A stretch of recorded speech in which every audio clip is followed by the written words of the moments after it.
about to talk about Odell Beckham Jr. and now a Baltimore Raven. And Lamar Jackson is still a Baltimore Raven. I know the conversation makes us always think about what other team is interested in Lamar Jackson or where is he going. But you know, if all things stay still, Lamar Jackson will be a Baltimore Raven unless he holds out, right? So he has a job, he has security, but he also has the option of shopping his services, which he's doing right now, and someone else buying those services, what no one is doing right now. Why is that? That's just too heavy of a price tag, most are saying.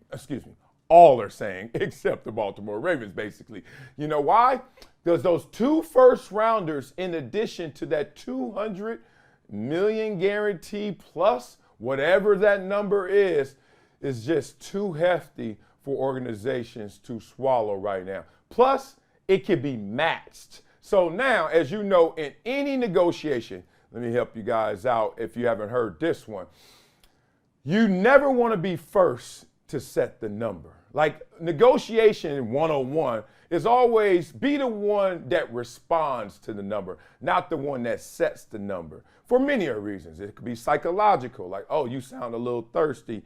You may play yourself. You may shoot a number too high or worse, too low.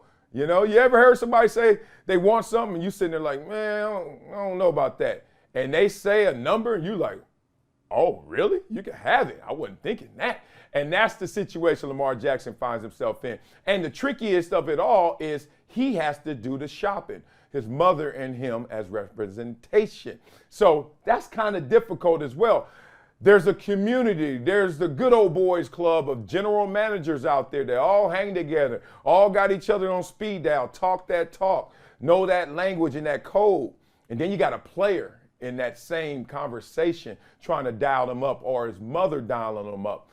Let's just say that they're a little reluctant, or they may be a little reserved in those moments in those conversations. But Odell Beckham Jr.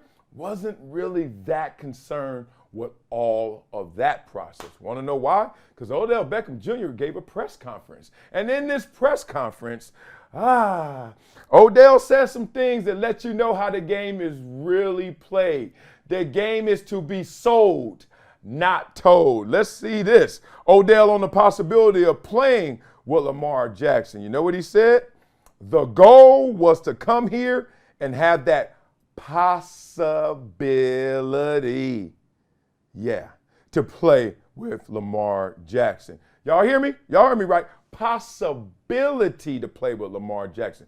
No guarantees. Let's talk about while Odell Beckham Jr. didn't get assurances he played with Lamar Jackson, he's still excited about that possibility of them on the field together. He says, quote, I didn't get any assurances for anything.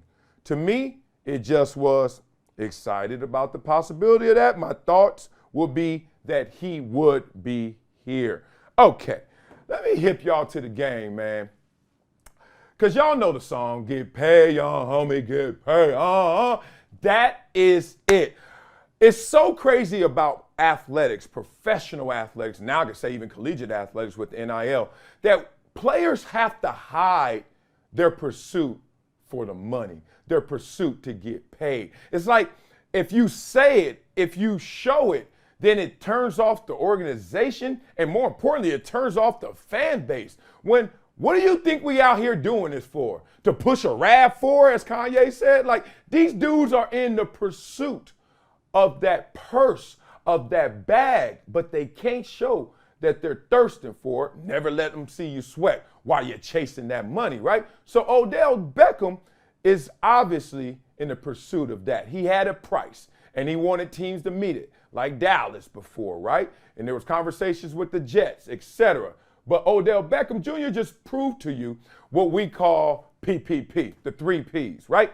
It's price, place, and players when it comes to you going out there on the open market and shopping your talents. PPP. I'm a dog pound gangster. PPP. We used to say that all the time. Price, then it's place, then it's players. And the second and third, you can switch them. Some people like the players more than the place. Some people like the place more than the players. Who cares? But you know what doesn't switch? That price, right? Saquon Barkley, I don't want to sign a franchise tag. Why? Because of the money, because of the lack of security. It's not the place, it's not the players, it's the price. Odell Beckham, I am going to sign with the Baltimore Ravens. Hey, before you sign, this is Eric DeCosta. Before you sign, no guarantees Lamar going to be here. He's like, is this a pen that works?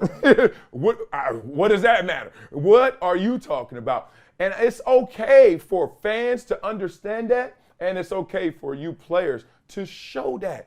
This dude is talking about the balancing act that we all have to have in our lives, and these players are showing you as well. It's this selfish and selfless balancing act. And I hate that dance that you gotta portray. What does selfish and selfless have in common? Self, right? You always looking out for you. And it's okay, boo-boo. You always gotta put yourself first. So when Odell is signing a contract to play with the Baltimore Ravens and to play with Lamar Jackson, he has two thoughts. He has two interests, a two-sided concern. One is for him and Lamar, that relationship that's going to translate on the field, right?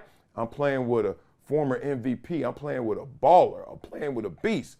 But he's also still signing if Lamar shops his services and is elsewhere. Oh, I'm playing for the Baltimore Ravens. This next quarterback going to have him a great receiver. So he's thinking about the y'all, but he's always thinking about the you, the him, the OBJ of it. So it's okay.